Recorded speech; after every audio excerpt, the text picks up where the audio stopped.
Hey, Mo Youth. It's Monday, and it's Monday, July 6th, and we're here live to talk about P7 clubs. And this is the latest installment of a series this summer we've been calling Ready, Set, Go. And what we're doing is we're wanting to provide a resource to anybody that wants to be a part of Project 7 Bible clubs this coming school year.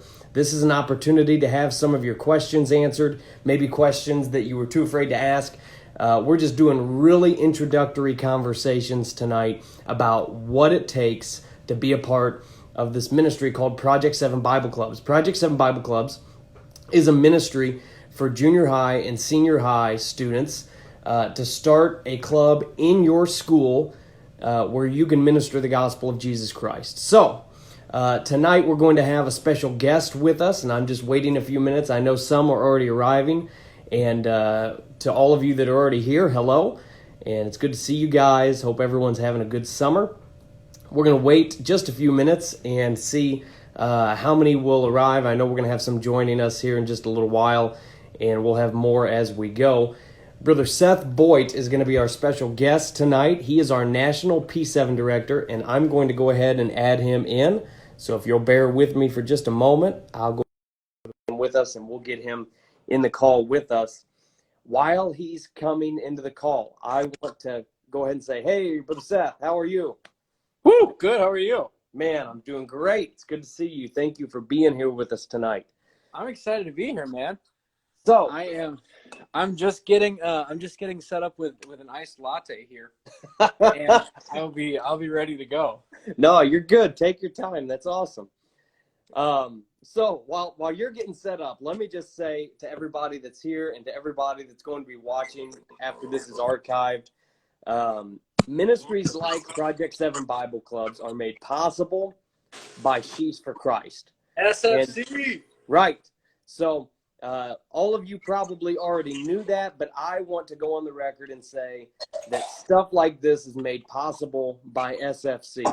So this year's theme for Sheaves for Christ is Amplify. It is a great theme, and it resonates with so many people because that's what Sheaves for Christ does. It amplifies the gospel of Jesus Christ, and that's what P7 Club does.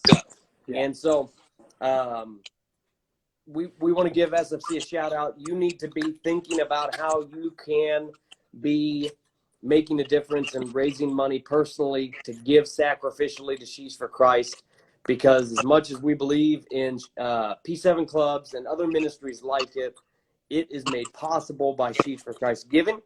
So right here at the outset, Brother Seth, I want to remind everyone, we're starting something new in Missouri. We're just kind of getting it up off the ground. It's called Launchbox, and they're going to be hearing a lot more about it soon. We've kind of dropped some hints. We're very close to having an application process in place. What it is, it's going to allow students that have P7 clubs or that want to start a P7 club to apply for this box that we will send them that has some gear and resources. So it's almost like a grant. It's almost just like something they can apply for. And we're going to do everything we can to get some resources into their hand. I know that's a lot of times one of the hardest parts of starting a P7 club. Sure. For junior high and senior high is having kind of a presence in your school. Yeah. And so what we want to do is we want to come up alongside as many students and as many clubs as possible. And we want to put something in your hands to kind of help you break through the noise at your school. Yeah. I know there's a lot of clubs. I know there's a lot of clubs that are well-resourced and that have funding and that have groups that are behind them and they're making sure they're looking slick and resourced. And so we want to come up alongside as many groups as possible and help them kind of have a presence, help them cut through some of the noise and get noticed. So if you're watching this, that's something that we're going to have going on. You're going to hear more about it. You've already heard some about it. But this is our latest installment of what we have called this summer series, Ready, Set, Go. Thank you, Brother Seth Boyte, for being here. P7 is making such a tremendous difference in Missouri. I know you are a Project 7 fanatic. You were all about it, and there's just such a difference being made by Project 7 clubs here in Missouri. I personally have met many young people right here in Missouri who have been one to the Lord and come into the church through Project 7 Bible clubs. And what an opportunity for students who feel the call of God on their life to do something for God right now. So I want to turn it over to you. Why don't you just greet everyone, Brother Seth, and we'll get into some of the questions here in just a minute that we're going to address tonight. That's awesome. Well, thank you so much for having me. It truly is a joy and an honor to be here and to serve in this capacity. A few years ago, before I was ever involved with Project 7 from any sort of leadership level, I was just a youth pastor that was just totally jacked for Project 7. We had so many kids that were starting P7 clubs, and so many kids that were winning people to the Lord, making disciples. And I was just like so excited because I'm like, whoa, what is this new P7 thing that like everyone's on cloud nine about? And so my passion for Project 7 doesn't come from the fact that I'm the national director. It comes from I've seen it impact a local church. And because I've seen it work on the local level so many times, I believe that every district needs to be overrun with P7 clubs because it's not just like it's the new fad, it's the new thing to do. You are impacting and expanding the kingdom of God right in your local church. Right. And so if you can see, people come to and being one to the Lord through P7 clubs, you're going to see right in our church. Derek Borders, what's up? If we have right in Wisconsin, right in our church, local church in Appleton, we have students that have been won to the Lord. We have their family members that are coming, and we have teachers in our church. Wow. And all of so many layers of this, and it's not just, they came one time. No, they're baptized, filled with the gift of the Holy Ghost, and serving in ministry, full on discipleship, and now they're starting to teach Bible studies. So Project 7 isn't just a club. It is a mechanism that you can win your school, turn your school upside down. So I just get excited talking about P7. So that's my first question, Brother Seth. Is the first question I was even wanting to address is the why question. Why even start a Project 7 Bible club?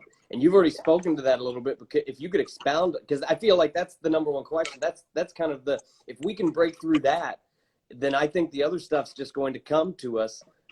Just let's talk about that why for a minute. Yeah, the why. I'm going to stand up for this. I get excited. The why is making disciples. That's the why. Everyone, brother Stan Gleason said it this way: if you can make a friend, you can make a disciple. Right. And I believe that to my core.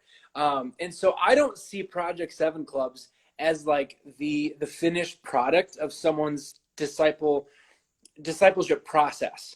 I see Project 7 clubs all across Missouri as this big funnel. Okay, imagine a funnel, and imagine in your school if you could connect with people that were like-minded, where they at least believed in God, or they had some level of Christianity, or some level of faith. There's so many people that's on a faith journey that they may attend church, they may not attend church. But if we can connect with those people as one layer, and as another layer, connect with people that haven't even started a faith journey yet, but they're just lost, broken, hurting, needing a friend. If we can just connect with people, love on people, and befriend people around us, we've seen time and time again here in Appleton. Actually, one of the common denominators with a lot of our students that came to the church early in Project 7 was divorced parents. And we saw a number of kids that their home life was a wreck. Yep. And so they came to a Project 7 club hoping for friendship, hoping for free donuts, hoping for something to do, in the mornings or the evenings. And what came out of it was discipleship. That's what came out of it. They realized there was a hole in their heart, and the only thing they could fill that was Jesus. And so the why is the people around you. The why is the people that need God and need salvation. They don't even know it yet. Okay. So if the minimum that we can do is just love on people around us, you are going to make disciples. That's the bottom line. You're going to make disciples. And so the Project 7 is not the only way to make disciples. Okay. I'm not so arrogant to think that you can't go out and teach your own Bible study and do your own, your own stuff. That's totally, you don't need P7 to make disciples. However, I believe that Project 7, if you start a P7 club, is one of the most organized and one of the most strategic ways that you can go about making disciples. So the why is the people around you. The how is Project 7 Bible clubs. Right. Well, and I mean, I can tell that you're passionate about it because, I mean, you couldn't stay sitting down. And I mean, there you go. You're moving around all over the place. Let me speak to another angle of it as well. If somebody's watching this right now, whether we're watching it live, you're watching it later, whatever the case may be, Brother Seth, you said a word earlier. You talked about that funnel, and that's one of the words we used here in Missouri a lot. Except we've kind of termed it as a pipeline. If you have felt the call of God to do something and to be involved in ministry, now again, to make Brother Seth's point, P7 is not the only way. But what an opportunity for any young person that has had a God moment where God has dealt with you about doing something to change your world, to make a difference, to be involved in the kingdom of God. You don't have to wait until you're in your 20s. You don't have to wait until you're in your 30s or some other part of life. You can do it right now. And P7 is that pipeline and that place where a young man or a young lady that feels the call of God on their life can take that step right now on that journey of a lifetime of ministry. So that's another part of the why. That's kind of, to you personally, the person that's watching right now that that feels like they need to do something for God. So so here's we've kind of answered the why. We've talked about that a little bit. Let's talk about this, Brother Seth. How do we actually go about starting a P7 club? And let me tag on to this. Normally, we wouldn't even address what I'm about to say. But given the current condition of our world and what's going on around us right now, it's kind of important to bring up. There's conversations happening all over the United States right now. School districts are having these conversations about what they're going to do in the fall when classes are scheduled to resume. And to be quite honest, we don't have a crystal ball. We don't know exactly what every school district is going to do. So, I mean, I wish we did so that we could make some plans for P7. But we're kind of still in a holding pattern, and everyone's kind of in a different place. And it could be that the school district you're part of goes back to business as usual. But it might be that the school you're a part of, that they do some hybrid version of online and in person, or maybe completely online. We just don't know. And it's just going to depend on where you are with your geography and what's going on in the world 30 days, 40 days from now. And so I think we need to take a minute, not just to talk about how to start a P7 club, but what might it look like this fall, and how might that be a little bit different than normal?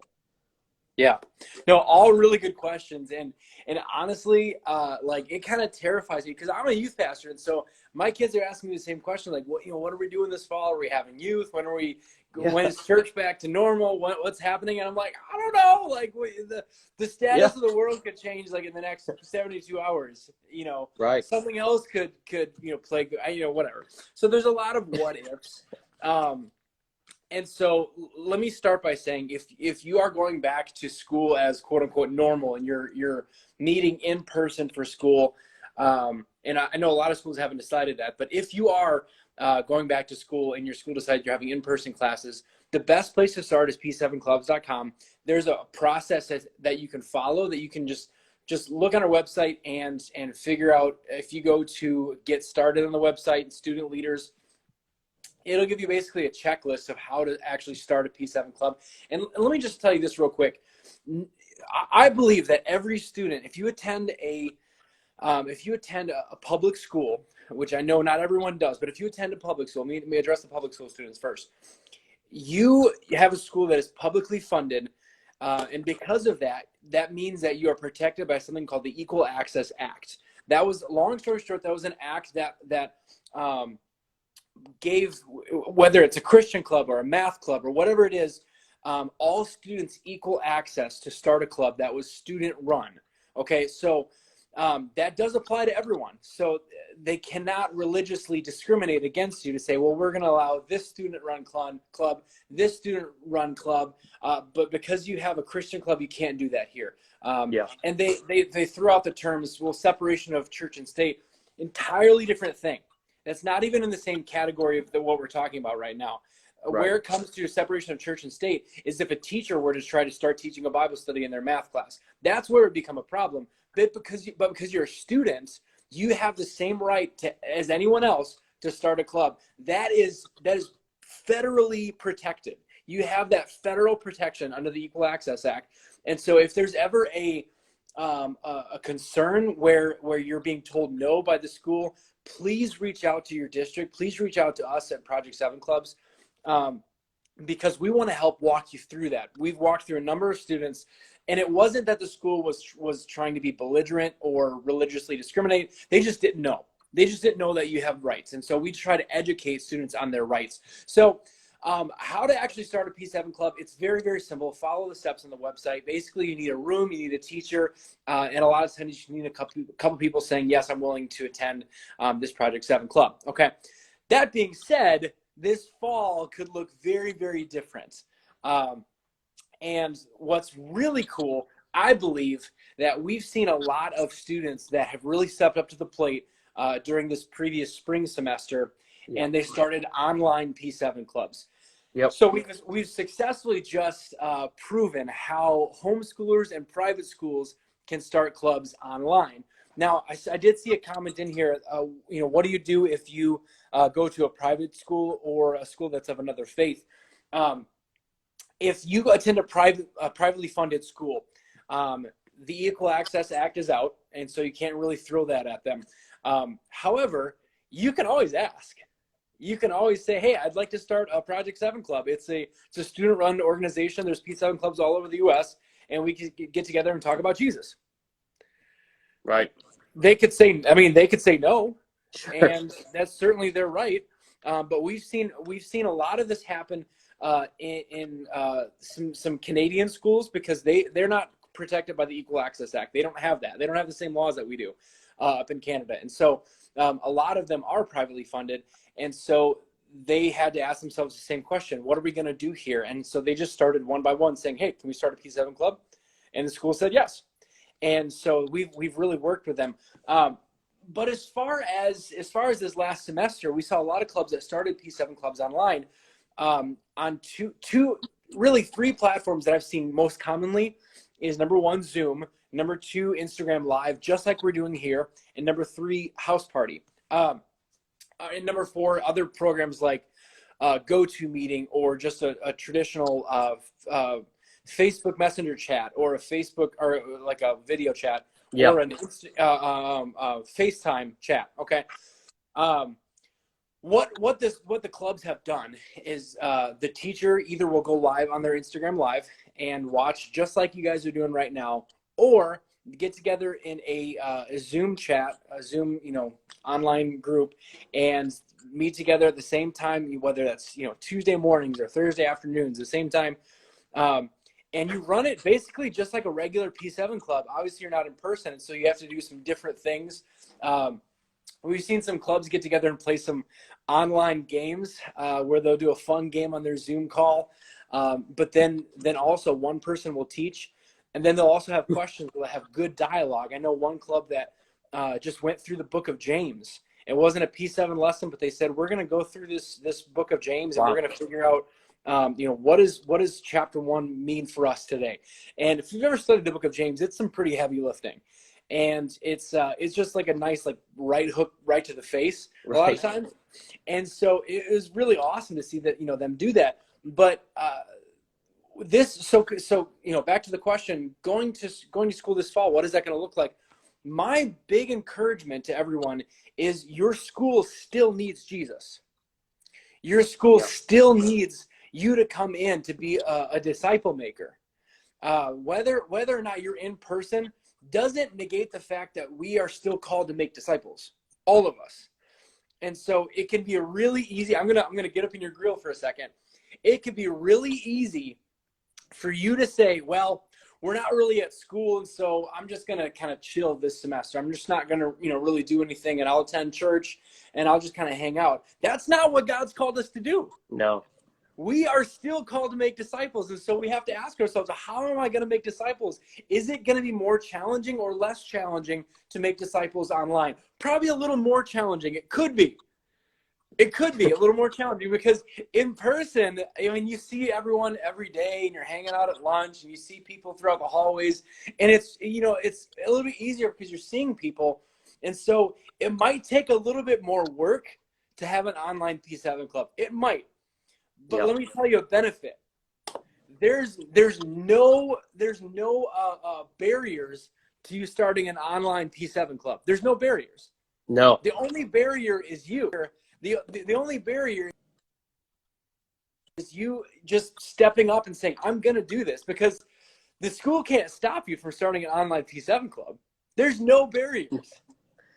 No. And so because God has called you to make disciples, now it's time to get out there and do it. Now it's time to say, I'm going to actually do this. I'm going to start a P7 club. I'm going to text people every week. I'm going to invite them.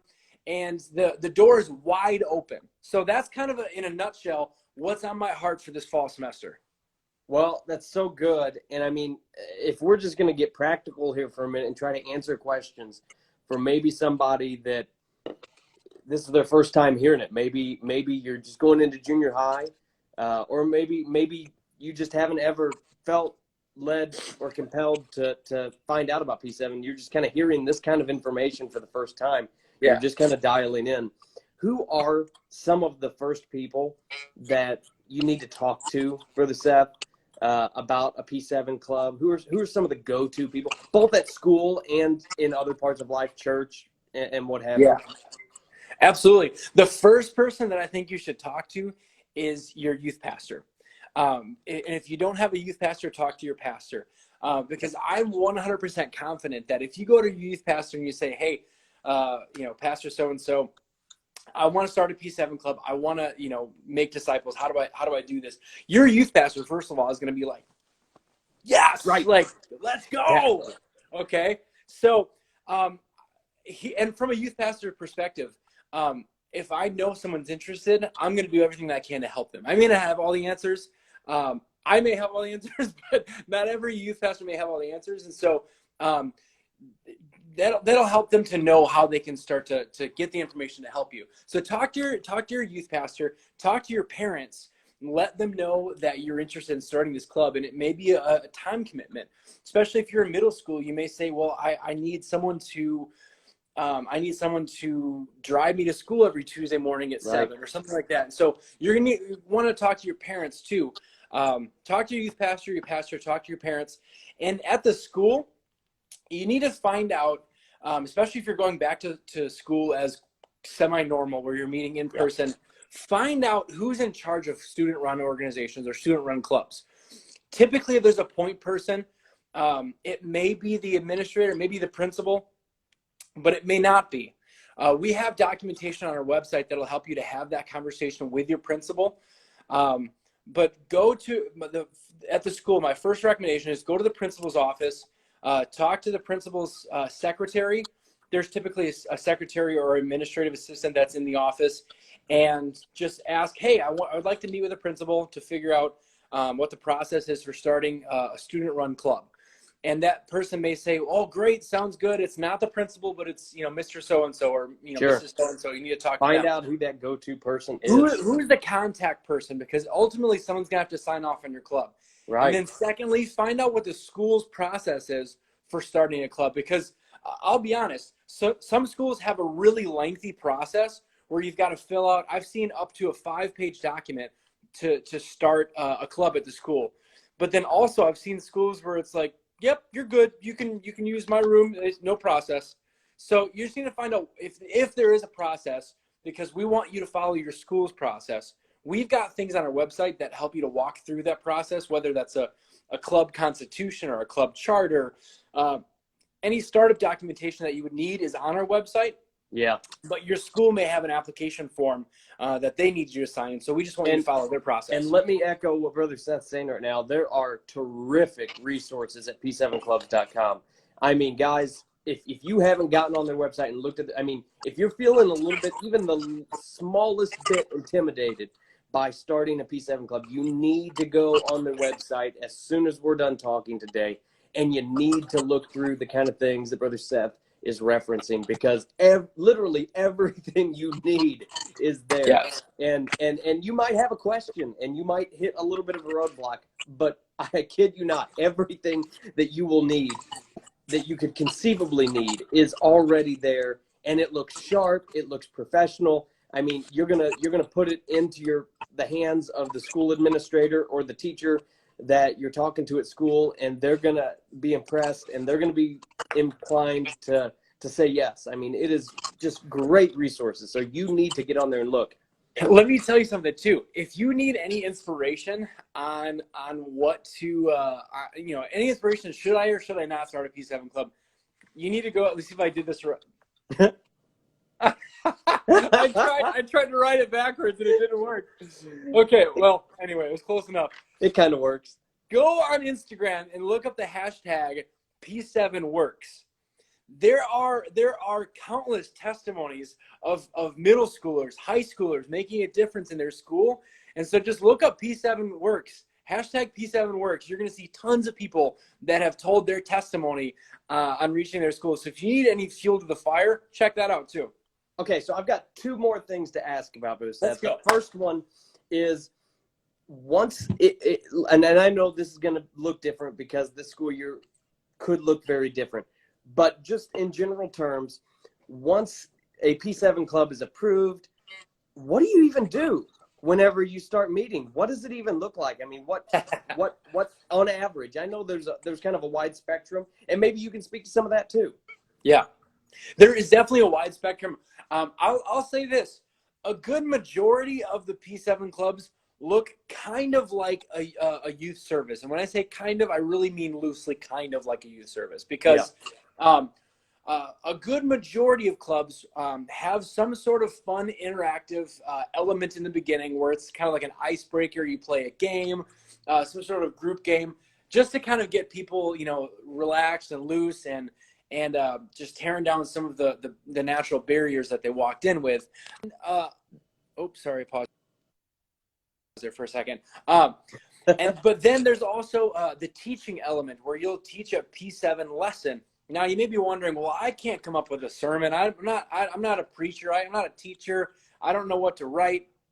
Don't even worry about that.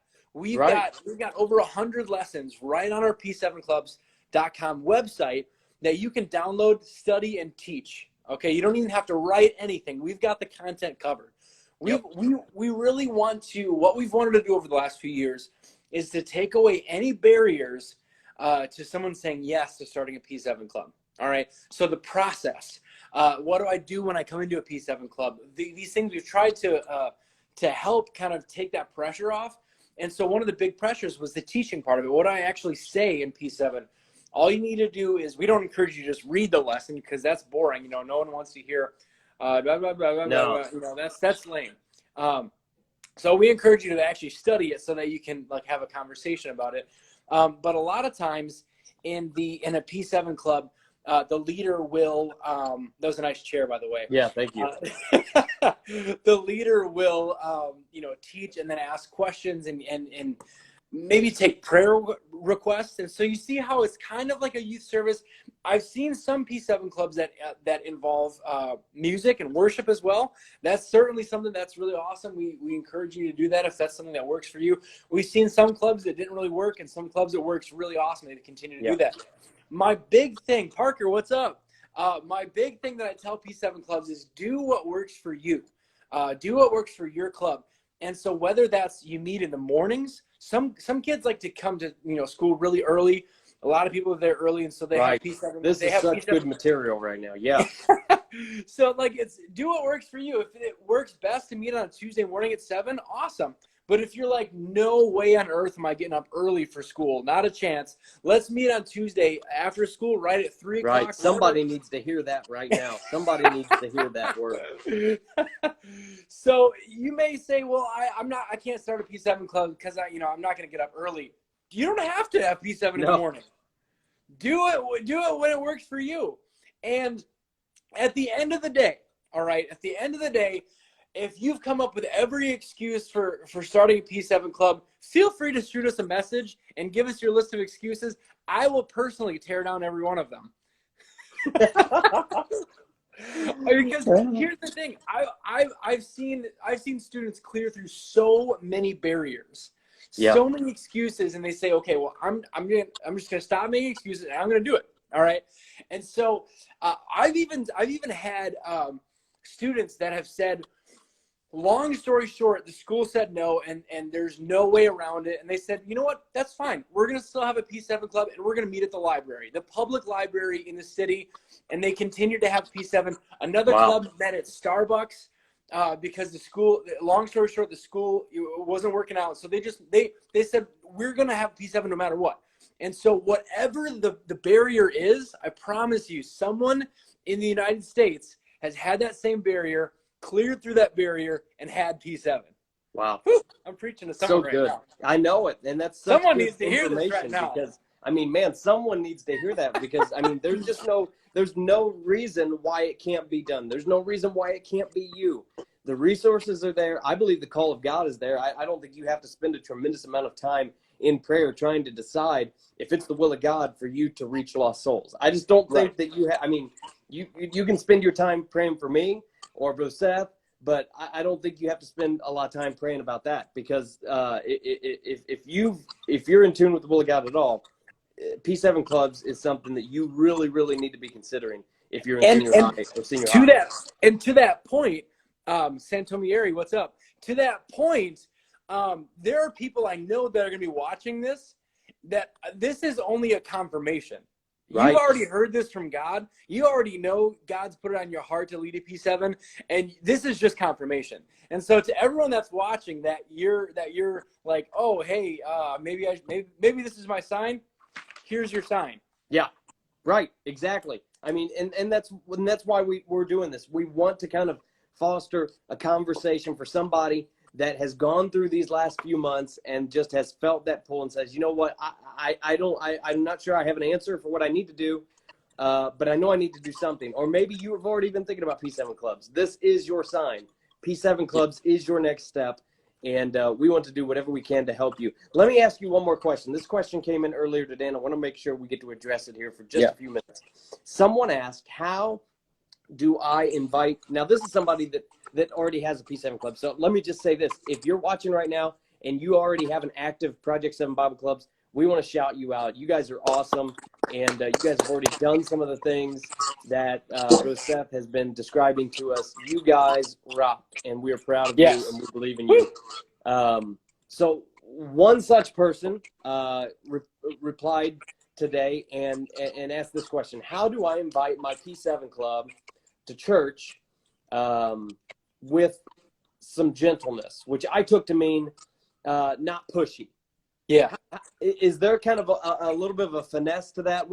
How do you navigate some of that? Because I mean, you talked about at the very beginning, Brother Seth, about how there's kind of that funnel between the school district and the church. Is there a conversation or an invite or something that takes place to kind of start building that bridge between those two worlds? Yeah, absolutely there is. And the bridge is love. I know it sounds cliche, but it really is. So I'm going to say something, and I'm going to give a couple examples because I believe there's power in a testimony. I believe there's power in sharing exactly what had happened with someone else, not just in theory. So the question, the question of the day is, how do I get people to actually come to church? How do I actually do this? I'll tell you how not to do it. I'll start by telling you how not to do it. Do it. Here's how not to make disciples. You come to school, you're kind of a jerk to people in the halls, and you teach P7, and you ignore everyone in your P7 club for the rest of the week. That's how that's how to not win. No, that's no bueno. No bueno. So to contrast that, here's how to win souls. Here's how to make disciples. You roll up on Monday morning with a smile on your face. You know why? Because there's joy in Jesus. Yeah, it's early, but there's still joy in Jesus. And you follow up with people that you've been talking with for the past few weeks, and you say, hey, how was your weekend? Super spiritual, I know. Yeah. Super spiritual. You ask them about their life. Yeah. And you say, how are you doing today? Oh, you're not doing so great? Man, I'm sorry to hear that. And you start building relationships with people. And the more you build friendships, the more those doors open and the more questions you can ask, like, hey, you know, I noticed that you're feeling down today. Is there anything that I can pray for you about? And I'll tell you what, there's not too many people that will turn down prayer. I get there's a lot of people that may not like go to church or like, you know, talking. Right. There's many people that there's not a lot that'll be antagonistic against it. Right. There's not a lot of people that will say, no, I don't want you to pray for me. Yeah. And so, you know, when you say, hey, you know, is there something I can pray for? Yeah, well, you know, my parents are going through a divorce right now, or, you know, my dad lost his job, or my aunt got cancer. There's so many of these things where now we're entering real friendship, where we're divulging information. Right. And so we build on that. And this is not manipulative at all, because we're just loving on people. We're serving people. And so once you start to identify needs already around you, you say, God, help me to meet those needs. Help me to connect with them in a way that you would connect with them. Help me to see people the way you see people. Right. And so when you start to identify that, then you start to grow these friendships where they see you as not just the person that sits next to you in math class, but now I have a need. I'm going to ask for prayer from Seth. Okay. Yeah. And so once we start to like develop that kind of a friendship, then that's where we can start to develop, you know, hey, you should come to Project 7, where we, you know, talk about this every week, and we can, you know, pray for you in person. And that's where we start to develop the P7 funnel. Now, taking that a step further, actually bringing them to church, once you won't be able to win people to the Lord if you don't have a relationship with them. I mean, God can do anything. Absolutely. God can totally do anything. So I'm not doubting his ability. I'm doubting our ability to, you know, be rude and crass to people, and then invite them to church. So we've got to develop a relationship. What I'm hearing right now, because the question that was asked, just if you're watching this right now and you weren't on a second ago, is how do you kind of build that bridge between the school and the church? How do you do that with gentleness and without being pushy? And where Brother Seth took us was just very simply, it's love, and it's building relationships with people. And kind of what I'm hearing is that to build that bridge between the school world and the church, is starting to build that bridge between yourself and somebody else. It's between the people. Don't look at it like it's building a bridge between these two giant worlds that are separate from one another, between your school life and your church life, but it's your life and someone else's life. It's on a much more micro level than that. And so don't be overwhelmed by, you know, I have to merge these two worlds, you know. It's not like that at all. You just have to build a relationship with somebody and be a friend. And from a purely logistical standpoint, maybe you're already working on those relationships. How do I get people to attend, you know, actually come to a church? We did a lot of things as a youth group where we would do, like, I remember one night we did a P7 bowling night, and we invited all the P7 clubs from the Fox Valley area. There's last year there's 9 P7 clubs out of our youth group, so lots of opportunities. And so we invited all the P7 clubs together for a bowling night, and all the youth group, and all, you know, all the youth kids. So it was this cool hodgepodge of kids in church and not in church. But they started to see people and recognize people, and, oh, you go to a P7 club at Appleton. Oh, you go to a P7 club at Horton. Oh, super cool. And so we would just increase that friendship. Those times where we would do like a P7 bonfire, P7 night, where we would get together and hang out. So you can talk to your youth pastor about doing something like that. We would do a P7 rally. Every October we do a P7 rally where we invite it's our sectional rally, but we invite all the P7 clubs from the area too, and make it a big deal. That's something that you can do to bring them to be around churched people. But let me tell you this, if you've got the relationship with people, and you already have that friendship, it's a simple ask to say, hey, are you doing anything on Sunday? And you know what? If they attend church already, that is not something that should separate you. They may attend another church that believes different things, but let's focus on what we have in common. What we have in common is Jesus. And if they have questions about what's the difference between, you know, our church and your church, that's a great opportunity for a one-on-one Bible study. I don't recommend trying to sort that out with that person in the middle of your P7 lesson. But it's a great opportunity for a one-on-one Bible study. And I've seen a lot of, so let me give you an example. her name is Emily. Emily attended Hortonville High School, P7, for 4 years, never came to church. She attended maybe once or twice for like a special event, but her parents said, you're not going to this church. So she never came to church, didn't get the Holy Ghost, didn't get baptized, went to college, and she moved out of her parents' house, but was still within driving distance of our church. She said, you know what, I'm in college now, and I can make my own decisions. Where do you think she decided to go to church? Yeah. At the church where she had the relationship with people. Yep. And so Emily last year started coming to church, got filled with the Holy Ghost, baptized in Jesus' name, is now serving actively in ministry in our church. Amazing. So let me just remind you of something. When you are investing in people around you at your school, when you're starting a P7 club, you are simply planting seeds, and it is God's job to give the increase. When you plant seeds and you water that, and you continue to just invest in these people around you, God's going to give the increase. It's not up to you to save people. Right. It's up to you to invite people, and it's up to you to love on people, but God will save people. And so Emily was a result of just having a constant place where she could go to for 4 years, where she found friendships. She found people that loved on her. And when it was time for her to decide, where am I going to go to church? That's where she came. Right. It's so true. It's so good. That's kind of the last question, the last topic that we wanted to cover, but I just want to circle back before we sign off, Brother Seth, and just tell everyone, I know it's July right now. I know school may feel like it's a million miles away. For you, if you're on summer vacation, it should feel like it's a million miles away right now. Enjoy your summer break. But we're having a conversation like this so that you can start taking some steps to getting ready for what God wants to do at your school this fall. So what I want to encourage you to do, if you're watching this right now and you're a junior high or senior high student, you need to start taking this to the Lord in prayer. You need to start praying about this. You need to start fasting and consecrating and just preparing and hearing the voice of God for your life and what he wants to do. I believe that part of the answer he's going to give you is going to include something about Project 7 Bible clubs. I just believe it's too good of an opportunity to pass up. I believe that it's apostolic to the core, and it's a way that you can change somebody's life. And yeah, so I want to encourage everyone that's watching this, start talking to your friends in your youth group, your friends that you go to school with that are in your youth group. Start talking about how you can start getting this off the ground. Go to p7clubs.com and look at some of the resources that we've referenced tonight and start looking. And if you have a question, ask your youth pastor, ask your pastor, message Brother Seth or myself. We'll try to get you an answer.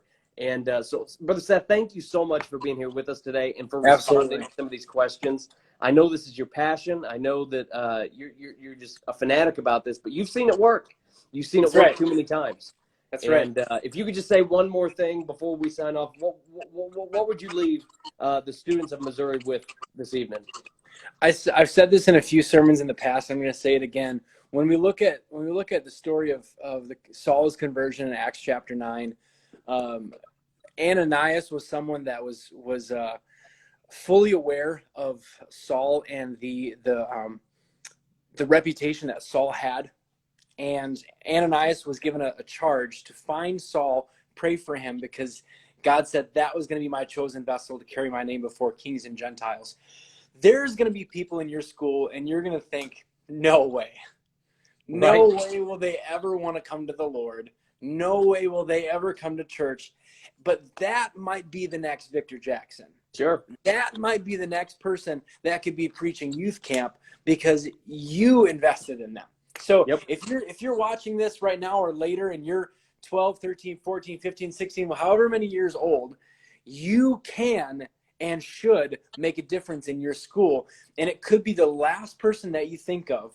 But if God is calling you to make a difference, and here's a point, he is. If you feel like God is calling you to make a difference in your school, it's time to start investing now. Right. So good. Well, Brother Seth, thank you for being here. Guys, as just one more point, I want to remind you, go and look up that hashtag P7Works. Be encouraged by the testimonies and the things that have already happened as a result of some of the ministry going on in P7 Bible clubs. You guys can do it. I'm gonna be with you guys. Either me or Brother Brad DeLong are going to be here next Monday, July 13th, and we're going to be talking Campus Ministry International with Riley Martin from Ball State University. He is going to he's there on site. He's a campus minister. He's going to inspire us, and we're going to have a conversation just like this one and talk about some of the things that are possible for campus ministry. But guys, thank you for being here with us. Thank you for watching. Brother Seth, thank you for being here. We appreciate you so much, man. For sure. We love you. Thank you for everything you do for P7 Clubs. We'll talk to you later. See you guys. All right. Take it easy.